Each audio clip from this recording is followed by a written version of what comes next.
na ipamana ng amang mananayaw kay Kyle ang galing nito sa Argentinian tango. Nagpamalas naman siya ng galing sa pagkanta, sa pagsali sa The Voice Kids. Ngayong sing-offs, ano namang pagpapakitang gilas ni Kyle? Bakit mo pinili Stay With Me? Nakaka-relate din po ako sa song na ito pag kinakanta ko po sa daddy ko po na ando po sa ibang bansa po. And pabalik-balik lang po kasi siya dito. Sandali lang po namin siya kasama. Won't you stay with me? When you sing the line, won't you stay with me? At sabi mo, this is about your father, di ba? Parang kulang sa akin yung emosyon.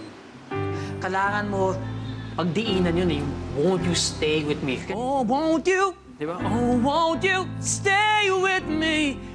Kailangan ko maramdaman yung longing eh.